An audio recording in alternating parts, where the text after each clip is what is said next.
સત્તાના અહંકારમાં સાતમા આસમાને ઉડતા લોકો એ સત્તાનો દુરુપયોગ કરે, સત્તાનો શસ્ત્ર તરીકે ઉપયોગ કરી અને જો પ્રજાને પીડવે તો પાયલ જેવી કેટલી દીકરીઓ એનું ભવિષ્યમાં આબરૂનું નીલામ થશે એ ચિંતા સતાવી રહી છે.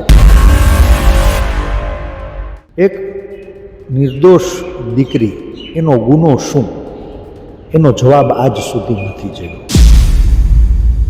નેતાઓના આંગળીના ટેરવે નાચતા અધિકારીઓએ ક્યાંય એ દીકરીની આબરૂનું નીલામ કર્યું છે.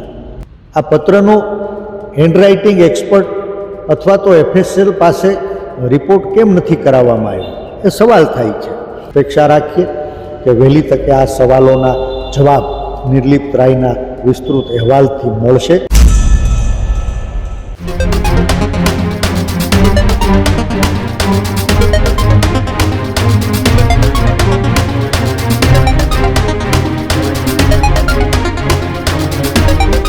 અમરેલીની અંદર પાટીદાર સમાજની દીકરી પાયલ ગોટીના સરઘસ કાંડનો મામલો ફરી એકવાર ચર્ચાયો છે. ફરી એકવાર ચર્ચામાં એટલા માટે આવ્યો છે કે પાયલ ગોટીએ ફરી એક વખત વડાપ્રધાન નરેન્દ્ર મોદી અને ગુજરાતના મુખ્યમંત્રી ભૂપેન્દ્ર પટેલને એક પત્ર લખ્યો છે અને આખા આ પત્રની અંદર તેણે પોતાની સાથે બનેલી એક ઘટના અને અત્યાર સુધી મુખ્યમંત્રી અને વડાપ્રધાનને લખેલા પત્રોનો પણ એ બિડાણ કરેલું છે. જો કે આખી આ ઘટના મામલે એક વાત એ પણ સામે આવી રહી છે કે નિર્લિપ્ત રાયે જે માનવ અધિકાર આયોગને રિપોર્ટ સોંપ્યો છે એ રિપોર્ટની અંદર એક ટૂંકો સારાંશ આપ્યો હતો અને એ ટૂંકો સારાંશનો રિપોર્ટ પણ સામે આવ્યો અને આ ઘટનાની અંદર હકીકતો એ તમામ એ સામે આવી છે જે માનવ અધિકાર આયોગને રિપોર્ટ સોંપ્યો છે તેની અંદર. પરંતુ નિર્લિપ્ત રાયે શું રાજ્યના ડીજીપીને રિપોર્ટ સોંપ્યો છે અને જો સોંપ્યો છે તો અત્યાર સુધી કાર્યવાહી કેમ ન થઈ? રિપોર્ટની અંદર આખી આ ઘટનામાં જે પત્ર લખાયો હતો એની FSL કોપીનું શું થયું? અમરેલીની અંદર કયા કયા CCTV જે જોયા છે, કયા કયા CCTVનો ઉલ્લેખ થયો છે, આખી આ ઘટનાનો રિપોર્ટ ક્યારે સામે આવશે તેને લઈને હજી અનેક તર્ક વિતર્ક છે. પરંતુ આ તમામની વચ્ચે પાયલ ગોટીએ ફરી એકવાર પત્ર લખતા રાજકારણની અંદર એક ખળભળાટ એ છે કે ગુજરાતની અંદર મંત્રીમંડળનું એક વિસ્તરણ થવા જઈ રહ્યું છે. એ વિસ્તરણની અંદર સૌરાષ્ટ્રમાંથી કૌશિક વેકરિયા મોખરે છે. શું ફરીવાર એટલા માટે પત્ર લખાયો છે? આ અનેક ચર્ચાઓ છે, અનેક સવાલો છે. પરેશ ધાનાણી આપણી સાથે છે, સીધી વાત તેની સાથે કરીશું. પરેશભાઈ, પાયલ ગોટીએ ફરી એકવાર પત્ર લખ્યો. પત્ર પાયલ ગોટીએ ફરીવાર લખ્યો એના કરતાં વિશેષ મુદ્દો એ છે કે માનવ અધિકાર આયોગને નિર્લિપ્ત રાયે એક રિપોર્ટ આપ્યો છે, ટૂંકો સારાંશ આપ્યો છે. એની અંદર કેટલાક વર્તમાનપત્રોનો ઉલ્લેખ પણ કર્યો છે કે એની અંદર ઘટનાની અંદર જે હેડલાઇનો છપાઈ હતી એ ઉલ્લેખ છે અને માનવ અધિકાર આયોગના રિપોર્ટની અંદર ઘણી બધી વાતો એ સ્પષ્ટ થઈ ચૂકી છે કે આ ઘટના જે બની હતી એ ઘટના પાછળ શું હતું અને કોનો હાથ હતો. સૌ પ્રથમ તો રાજકીય ષડયંત્રનો ભોગ બનેલી ગુજરાતની એક નિર્દોષ દીકરી એવી પીડિત પાયલને ન્યાય અપાવવા માટે ન્યૂઝરૂમ સહિત સમગ્ર ગુજરાતના મીડિયાએ એ અબળાનો અવાજ બનવાનો શ્રેય લીધો હતો. બધા જ મીડિયાના મિત્રોને હૃદયથી અભિનંદન પાઠવું છું. આપણે સૌ જાણીએ છીએ કે 27 ડિસેમ્બર 2024ની એ ગોજારી રાતે ક્યાંય નેતાઓના આંગળીના ટેરવે નાચતા મુઠ્ઠીભર અધિકારીઓએ એક કુંવારી દીકરી એને અડધી રાતે ઘરમાંથી ઉપાડી 24 કલાક બિનઅધિકૃત ગોંધી રાખી ષડયંત્રનો ભોગ બનાવી અને ક્યાંય એના ઉપર ફરિયાદ દાખલ કરાવી એક નિર્દોષ દીકરી એને પોલીસ સ્ટેશનમાં પાઇટ ઉપર હુવડાવીને પગમાં પટ્ટે પટ્ટે મારવામાં આવી. એક નિર્દોષ કુંવારી દીકરી એની આબરૂનો જાહેરમાં વરઘોડો કાઢવામાં આવ્યો. એક નિર્દોષ દીકરી, એનો ગુનો શું, એનો જવાબ આજ સુધી નથી જોયો. દુઃખ થાય છે મને એ વાતનું કે આ ઘટનાને 8-8 મહિનાના વાણા વાઈ ગયા. ક્યાંય મીડિયાના મિત્રો એ અબળાનો અવાજ બન્યા, સમગ્ર ગુજરાતના લોકોએ સમર્થન આપ્યું. ત્યારે સૂતેલી સરકારે મજબૂરીવશ જાગી માછલા જેવા 2-3 કર્મચારીઓને સસ્પેન્ડ કર્યા. એક બાહોશ, નીડર અને ઈમાનદાર અધિકારી એને તપાસ સોંપવા માટે સરકારે મજબૂર થવું પડ્યું. મારે અભિનંદન આપવા છે માનની નિર્લિપ્ત રાયજીને કે એણે 27 ફેબ્રુઆરી 2025ના રોજ એનો તપાસ અહેવાલ એ સરકારને સુપ્રત કર્યો અને એ તપાસ અહેવાલનો સારાંશ રાષ્ટ્રીય માનવ અધિકાર આયોગને જવાબ માટે જે મોકલ્યો હતો એ પૈકીનો એક હિસ્સો આજે પ્રસિદ્ધ થયો છે. હજુ પણ માનની નિર્લિપ્ત રાયજીએ માનની મુખ્યમંત્રી શ્રી, ગૃહમંત્રી શ્રી અને સરકારને જે રિપોર્ટ આપ્યો એ કેમ પ્રસિદ્ધ કરવામાં નથી આવ્યો એ સીધો જ સવાલ થાય છે. કારણ છે આ સારાંશ ઘણું બધું કર્યો છે. એક નીડર, બાહોશ, ઈમાનદાર અધિકારીએ સત્ય ઉપર પ્રકાશ પાડીને વાત સ્વીકારી કે કુંવારી નિર્દોષ દીકરી એને અડધી રાત્રે ઘરેથી પોલીસ દ્વારા ઉપાડી જવામાં આવી છે, 24 કલાક બિનઅધિકૃત ગોંધી રાખવામાં આવી છે. એક નિર્દોષ કુંવારી દીકરી, એની આબરૂનું જાહેરમાં વરઘોડો કાઢવામાં આવ્યો છે ને નિવારી શકાયું હોત, પણ નેતાઓના આંગળીના ટેરવે નાચતા અધિકારીઓએ ક્યાંય એ દીકરીની આબરૂનું નીલામ કર્યું છે. હા, એ દીકરીને મારવામાં આવી, એના સહ આરોપીઓને મારવામાં આવ્યા. નામદાર કોર્ટે સહ આરોપી પૈકીના એક, એના બાપનું મૃત્યુ થયું હતું. એના દાડામાં જવા માટે થઈને પોલીસ જાપ્તામાં એને લઈ જવાની મંજૂરી આપી હોવા છતાં ક્યાં નેતાઓના ઈશારે કોઈ શંકાસ્પદ આરોપી એને એના બાપનો દાડો ન કરવા દેવામાં આવે? શરમ થાય છે. અને માટે આ લડાઈ રાજકારણથી ઉપર ઉઠી, સામાજિક તાણાવાણાઓ સચવાઈ, ભવિષ્યમાં ગુજરાતની કોઈ દીકરી કોઈ નેતાઓના ઈશારે એની આબરૂનું નીલામ ન થાય માટે અમરેલીના પાદરમાં નારી સ્વાભિમાન આંદોલનનો પાયો નાખ્યો હતો. એ રિપોર્ટને આજે 6 મહિના વીતી ગયા.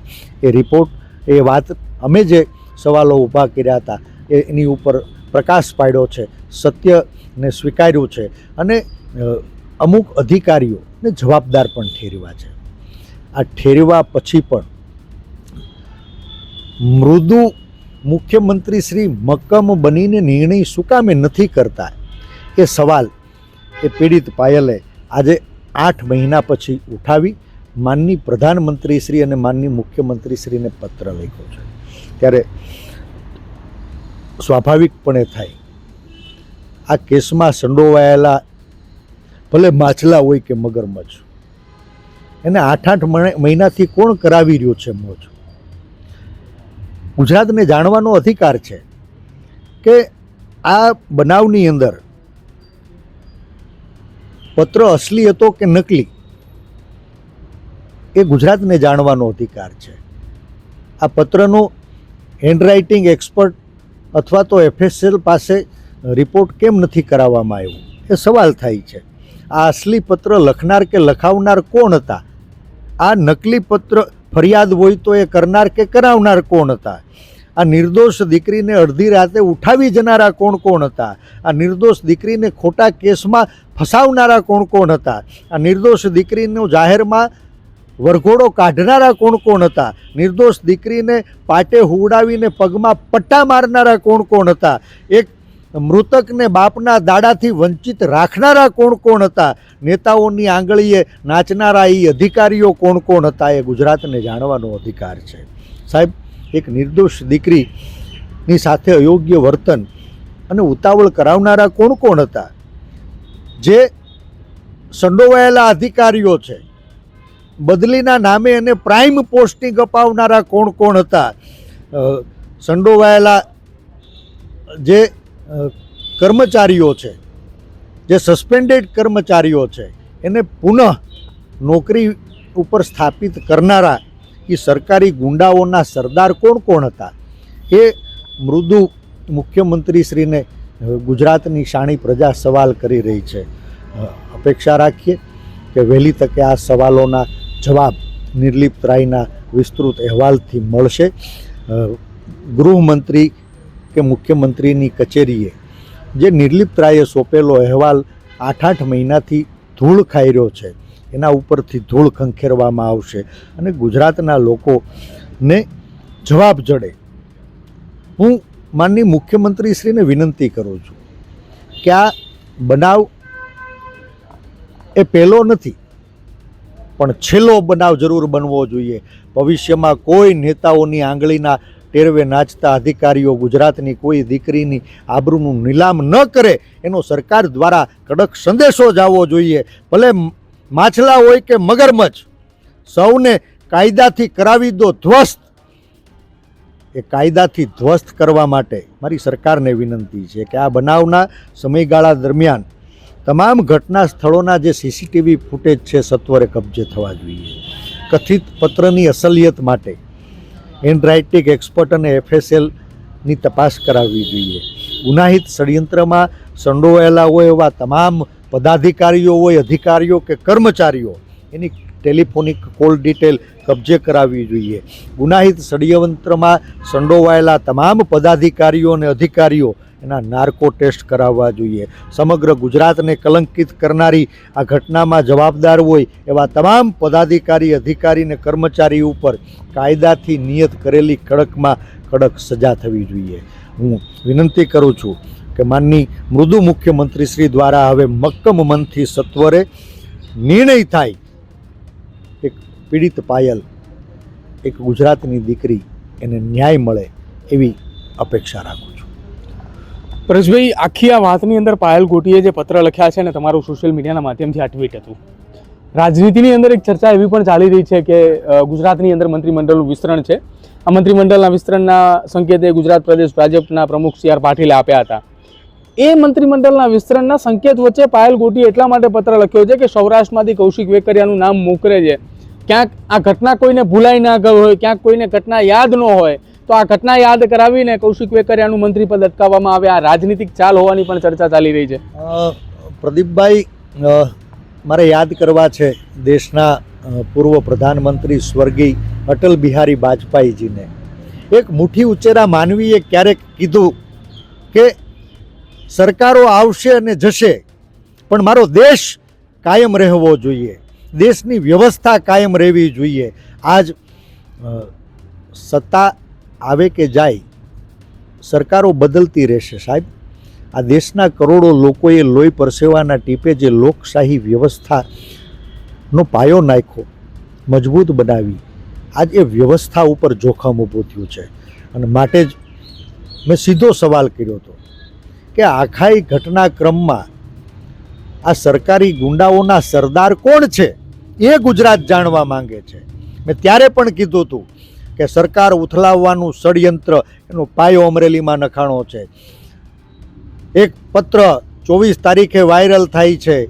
એક પત્રમાં શંકાના આધારે લખનારા લોકોને પહેલાં ઊંધા ટીંગાડીને મારવામાં આવે છે, ખોટી ફરિયાદો દાખલ કરવામાં આવે છે. એ રેતી ચોરી, ખનન માફિયા, દારૂ માફિયા, ભૂ માફિયા, રાજકીય છત્રછાયા નીચે બેફામ બનેલા લોકો, એ સત્ય ઉપર જ્યારે ભારતીય જનતા પાર્ટીના જ લોકોએ પ્રકાશ પાડ્યો ત્યારે સત્યને છુપાવવા માટે થઈને આ ખોટી ફરિયાદ દાખલ કરવામાં આવે છે. જેવી ફરિયાદ દાખલ થાય છે, આરોપીઓને બિનઅધિકૃત અડધી રાત્રે ઉઠાવી જવામાં આવે છે. ચાર્ટર્ડ પ્લેન લઈને રાજ્યના ગૃહમંત્રી શ્રી તાત્કાલિક અમરેલી આવી જાય છે. એરપોર્ટ ઉપર પોલીસ અધિકારીઓને કાનમાં સૂચના આપવામાં આવે છે અને એ સૂચનાના આધારે આ નિર્દોષ લોકો એને 24 કલાક પછી ખોટી FRIથી કેસમાં સંડોવી અને ગુનો કબૂલવા માટે થઈને પોલીસ કસ્ટડીમાં એનું ટોર્ચર કરવામાં આવે છે. આ સત્ય છે અને સત્યને ઉજાગર કરવું એ મારી, તમારી અને આખા ગુજરાતની ફરજ છે. કોંગ્રેસ અત્યારે એ ગુનેગાર હોય છે સાહેબ. ગુનેગાર કોણ એ જાણવાનો ગુજરાતને અધિકાર છે. ગુનેગારની કોઈ જ્ઞાતિ, જાતિ કે પાર્ટી હોતી નથી. આ મુદ્દો એ સામાજિક તાણાવાણાને સાચવવાનો મુદ્દો છે. એને રાજકારણ સાથે જોડવાની જરૂર નથી. સરકાર ભાજપની કે કોંગ્રેસની થવાની છે. મંત્રીઓ અને મુખ્યમંત્રીઓ બદલતા રહ્યા છે. આજે કોઈ છે, કાલે કોઈ નવું આવશે. કોઈના વગર વ્યવસ્થા ઊભી રહેતી નથી. સવાલ એ છે કે તમારે એ વ્યવસ્થા ચલાવવા માટે કેવા લોકોને કમાન્ડ સોંપવો છે. પ્રજાનું હિત જોનારા લોકો જો શાસક બને તો પ્રજામાં ખુશિયાલી વધે, એની સુરક્ષા વધે, એની સંપત્તિ વધે, એનું સુખ વધે. અને રખેને જો ચૂક થઈ જાય, સત્તાના અહંકારમાં સાતમા આસમાને ઉડતા લોકો એ સત્તાનો દુરુપયોગ કરે, સત્તાનો શસ્ત્ર તરીકે ઉપયોગ કરી અને જો પ્રજાને પીડવે તો પાયલ જેવી કેટલી દીકરીઓ એનું ભવિષ્યમાં આબરૂનું નીલામ થશે એ ચિંતા સતાવી રહી છે. અને માટે ભાજપ કોંગ્રેસથી પર, રાજકારણથી પર, સમાજથી પર એક ગુજરાતની પીડિત દીકરી એવી પાયલ એને ન્યાય મળે એના માટે અમે આ નારી સ્વાભિમાન આંદોલનનો પાયો નાખ્યો હતો. અને આ લડાઈને સામાજિક મોરચે, રાજકીય મોરચે અને કાયદાકીય મોરચે પરિણામ સુધી લડવાનો સંકલ્પ કર્યો હતો. મને આનંદ થાય છે કે અમારી આખી એક ટીમ એ રાજકારણને નેવે મૂકી એક નિર્દોષ દીકરી, એક અબળાનો અવાજ બનવા માટે થઈને સાથે ઊભી. આપ બધા જ મીડિયાના મિત્રો એક અબળાનો અવાજ બન્યા ત્યારે અધૂરા ન્યાય સુધી પહોંચાડવું છે. સવાલ એ છે કે જે અધિકારીઓને રિપોર્ટની અંદર ગુનેગાર બનાવવામાં આવ્યા છે, જેની સામે આંગળી ચીંધવામાં આવી છે, એવા જ લોકો બદલીના નામે એનું પ્રાઇમ પોસ્ટિંગ અપાવનારા કોણ હતા? જે કર્મચારીઓને તત્કાલીન સમયે સસ્પેન્ડ કરવામાં આવ્યા એને ફરી પાછા જિલ્લાના વડામથક એવા અમરેલીની અંદર પુનઃ નોકરીએ રખાવનારા કોણ કોણ હતા? આ સરકારી ગુંડાઓના સરદારને જનતાની અદાલતમાં કઠેડાની અંદર ઊભા રાખવાનો અમારો પ્રયાસ છે. અને મારી આપ સહિત બધા જ મીડિયાના મિત્રોને વિનંતી છે કે આ એક દીકરી પીડિત પાયલ એને ન્યાય મળશે તો ભવિષ્યમાં મારી, તમારી અને ગુજરાતની દરેક દીકરીઓ એનું સ્વાભિમાન, એનું રક્ષણ થશે. ચાલો સૌ સાથે મળી નારી સ્વાભિમાન આંદોલનનો અવાજ ઉઠાવીએ. એક નિર્દોષ દીકરી, એક અબળા એનો અવાજ બની એને ન્યાય અપાવીએ. દૂધનું દૂધ અને પાણીનું પાણી થયું છે ત્યારે જે કોઈ ગુનેગાર હોય એને કાયદાથી નિયત કરેલી કડકમાં કડક સજા થાય એના માટે સરકારને જગાડીએ. બિલકુલ. તો હતા પૂર્વ વિધાનસભાના વિપક્ષ નેતા પરેશભાઈ ધાનાણી, જેમની સાથે આપણે વાતચીત કરી. તેમણે કહ્યું કે આખી આ ઘટનાની અંદર પાટીદાર સમાજની દીકરી પાયલ ગોટી, જેનું જાહેરમાં સરઘસ કાઢવામાં આવ્યું, પત્રકાર પરિષદ કરવામાં આવી, એ દરમિયાન પાયલ ગોટીને પાછળ ઊભી રાખવામાં આવી, પટ્ટાથી માર મારવામાં આવી, મોડી રાત્રે તેની ધરપકડ કરવામાં આવી. આખી આ ઘટના મામલે રાષ્ટ્રીય માનવ અધિકાર આયોગનો એક રિપોર્ટ સામે આવ્યો છે. જો કે આની રિપોર્ટ સામે આવતાની પહેલાં જ પાયલ ગોટીએ રાજ્યના મુખ્યમંત્રી અને વડાપ્રધાન નરેન્દ્ર મોદીને એક પત્ર લખ્યો છે. અને આ તમામની વચ્ચે અધૂરા ન્યાય સુધી પહોંચ્યા હોવાની વાત એ તેમના દ્વારા કરવામાં આવી છે. તેમણે આશા વ્યક્ત કરી છે કે તેમની પૂરી ટીમ એક રાજકીય પક્ષને એક તરફ મૂકી સમાજની દીકરી, ગુજરાતની દીકરીને ન્યાય અપાવવા માટે જે એક સાથે રહી અને જે સ્વાભિમાન આંદોલન થકી જે મહિલાના એ સ્વાભિમાન માટે જે અમરેલીની અંદર અનશન કર્યું હતું, એ આખી ઘટનાને લઈને આજે અધૂરો ન્યાય મળ્યો છે. તેમને ગુજરાત સરકાર પાસે, રાજ્યના ગૃહમંત્રી, રાજ્યના મુખ્યમંત્રી પાસે એવી આશા રાખી છે કે આ ઘટના મામલે તેમને પૂરેપૂરો ન્યાય મળે. અને આવનારા સમયની અંદર જો આ દીકરીને ન્યાય ન મળે તો હજુ પણ આ લડત યથાવત રાખવાની પણ તેમના દ્વારા વાત કરવામાં આવી છે. કેમેરા પર્સન નયનની સાથે પ્રદીપ કચ્છિયા, ન્યૂઝ રૂમ ગુજરાત, અમદાવાદ.